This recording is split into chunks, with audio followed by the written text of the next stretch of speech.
2.0 the Hindu के ताज़ा article के मुताबिक यह सिर्फ टैक्स रिफॉर्म नहीं है। द हिंदू के ताज़ा आर्टिकल के मुताबिक यह सिर्फ टैक्स रिफॉर्म नहीं है, बल्कि करोड़ों भारतीयों की जिंदगी बदलने वाला कदम है। खासकर गाँवों में रहने वाले 75% से ज़्यादा लोगों के लिए, जिनका खर्च अब ज़्यादा आसान होगा। लेकिन क्या जीएसटी 2.0 आम आदमी के लिए वरदान साबित होगा या ये सिर्फ एक सरकारी प्रयोग बनकर रह जाएगा?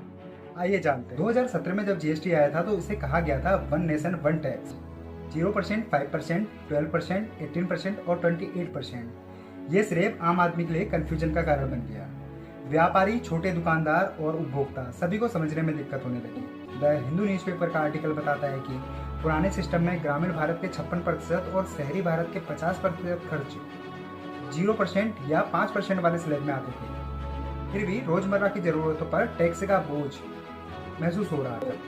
तो दोस्तों, इसमें सबसे पहले जो 0% वाला स्लैब था उसको बढ़ा दिया गया है। अब कुल आइटम्स का लगभग 30% इस स्लैब में कवर होगा।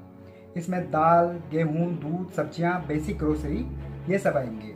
यानी ग्रामीण खर्च का 36% और शहरी खर्च का 32% इसी स्लैब में कवर होगा।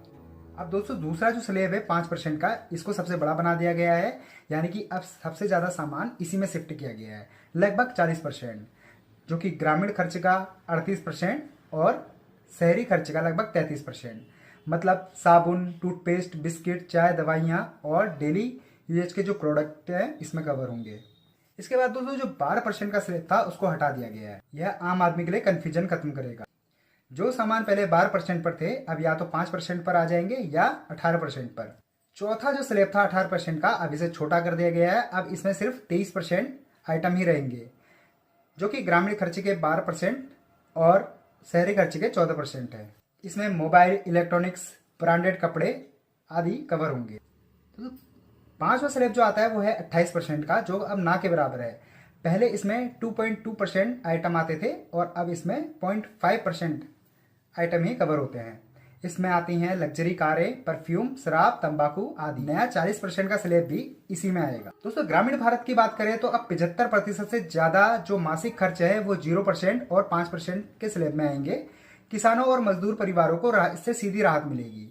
दाल, चावल, दूध जैसी रोजमर्रा की चीजें टैक्स फ्री या बेहद कम टैक्स पर मिलेंगी।